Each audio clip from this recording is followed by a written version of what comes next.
Halloween is here, but not every child has a costume. One man in Texas is changing that and spreading smiles far beyond his neighborhood. Plus, a golden retriever helps a woman wake from a medically induced coma. A mom in Minnesota rescues 22 kids from a burning school bus. And a nonprofit in Alaska saves over 180 dogs after a devastating flood. It's Friday, October 31st, and this is the Feel Good Flyover.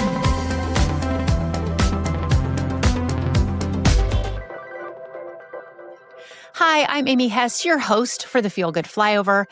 You know, every year around this time, I get curious about where Halloween really came from. Tonight is October 31st, known to most as Halloween, but I've learned it was originally All Hallows Eve, the vigil before All Saints' Day. The word hallow means holy. So this was once a night when Christians gathered to honor the saints and remember that God's light triumphs over darkness. Over time, it turned into the costumes and candy night we know, but at its heart, it started as a reminder of Christ's victory over death. I love discovering little truths like that. Hope it blesses your night too. And with that, let's get right into our podcast extra story.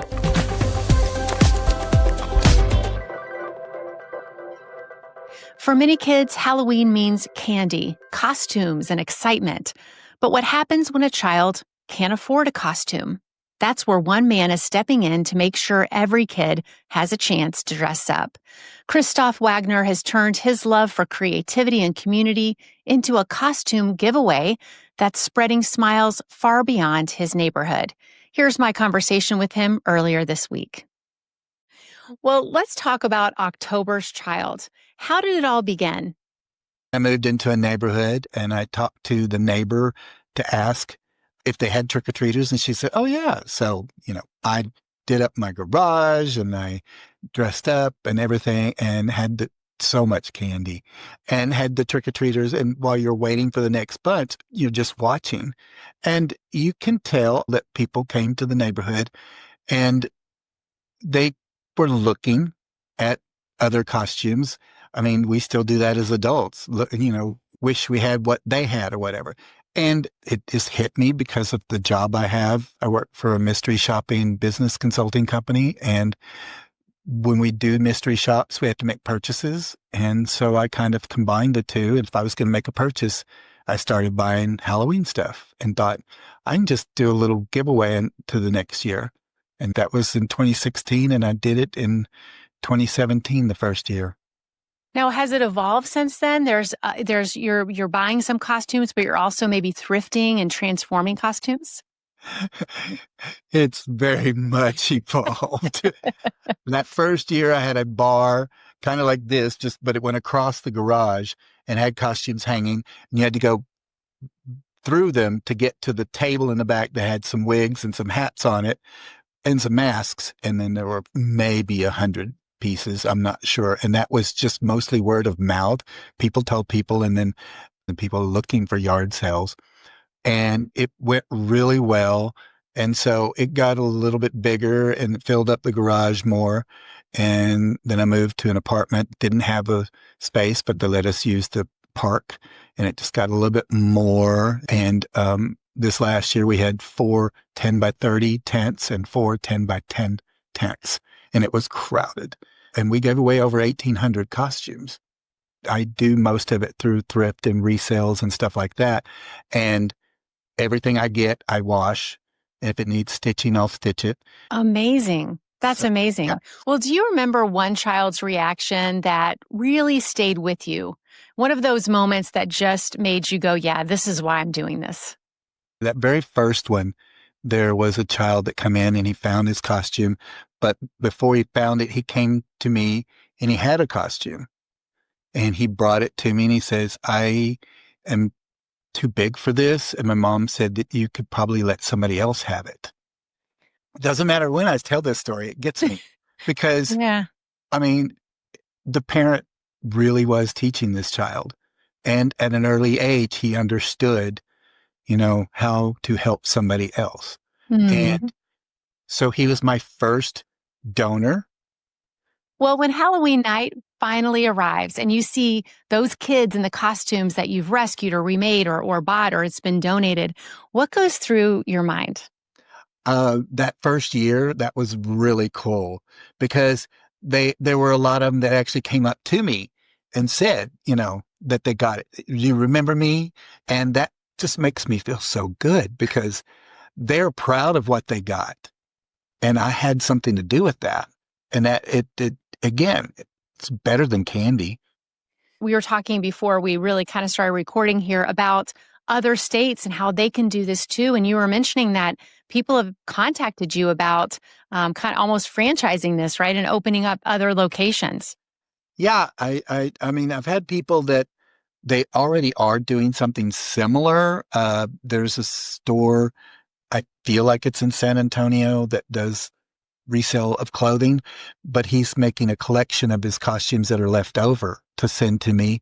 And then I have had somebody in the Northeast and somebody in California actually use the words that they would like to do a branch of October's Child. And the story was online, and I've gotten notification of the story in France and Australia and Africa. And then somebody Wow. from Greece has reached out.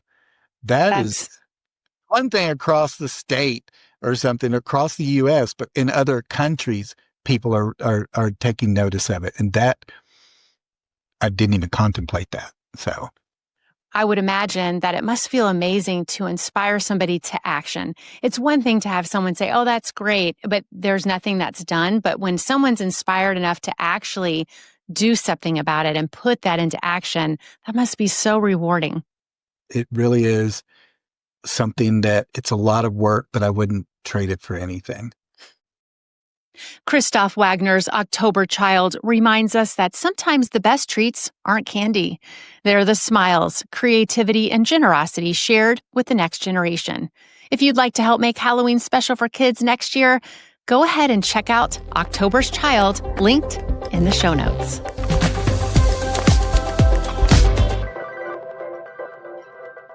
Next, let's head into our top good news headlines of the week.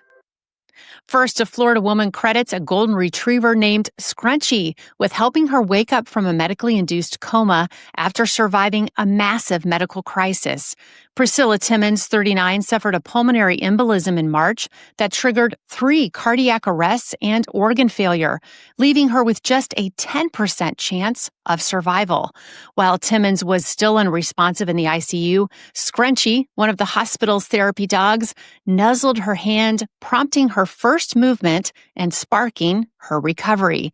Timmons spent 21 days in intensive care and has since returned to thank the care team and the therapy dogs who supported her fight back to life. See the amazing moment her hand reaches out to touch Scrunchy with a link in the show notes. Next, a quick thinking mom in Minnesota is being recognized for her bravery after she helped rescue 22 elementary school students from a school bus that caught fire. Carrie Thorpe spotted smoke and flames coming from the bus outside her home and ran towards it, alerting the driver. Together, they evacuated the children just moments before the bus was engulfed in flames.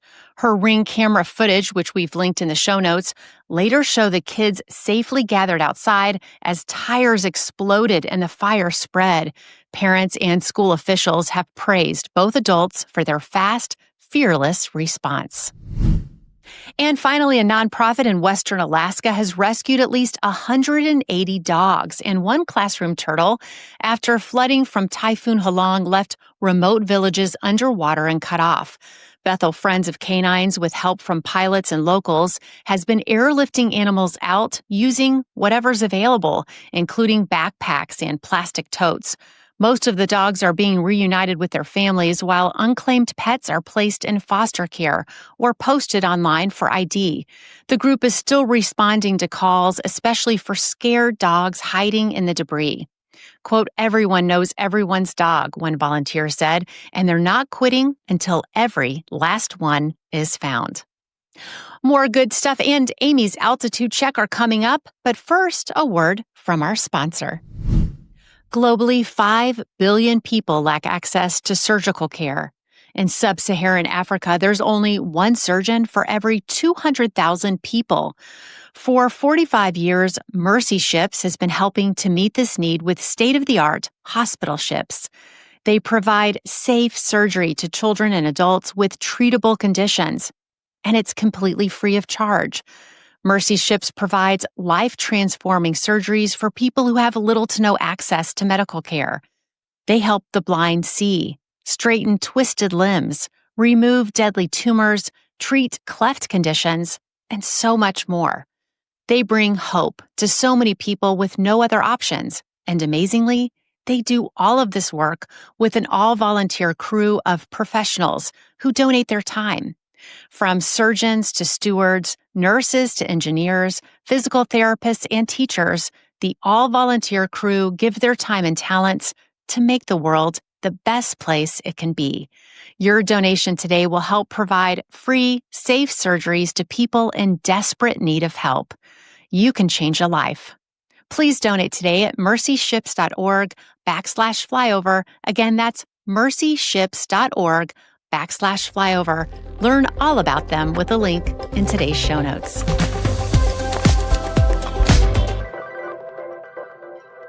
Here are some more good news headlines I thought you might like to know. First, in a remarkable blend of music and medicine, a 65-year-old Parkinson's patient played her clarinet during brain surgery at a London hospital to test real-time improvements from deep brain stimulation. The procedure restored movement to her fingers, allowing her to play with newfound ease in the operating room. Next, a heartwarming story in Texas. A high school custodian didn't have a car and so was often left waiting late at night for a ride home. When the volleyball team learned of his struggle, they raised $9,000 to buy him a car, giving their biggest supporter a life-changing surprise. Meanwhile, in Chicago, a 10-year-old boy is going the extra mile to ensure that fallen heroes are remembered.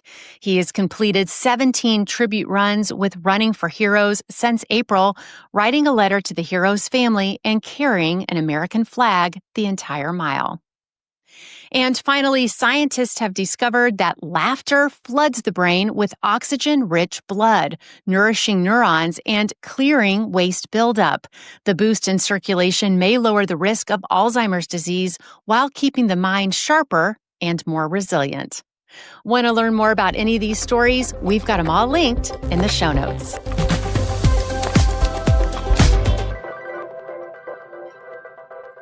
Today's stories remind us that generosity often starts with simply noticing. From a little boy donating his costume to a 10-year-old running mile after mile to honor fallen heroes, to a high school volleyball team raising money for their custodian's car, to volunteering in Alaska rescuing animals after flooding. Each act shows the power of paying attention and acting with care. As Anne Frank said, no one has ever become poor by giving. When we open our eyes to the needs around us and act with love, we reflect God's heart in our communities and show how much good is possible when we truly see and serve each other. That's all for today's episode of the Feel Good Flyover. Thanks so much for listening and for taking a few minutes to focus on the good in the world. We'll be right back here next week with more inspiring stories. So until then, remember to look for the good.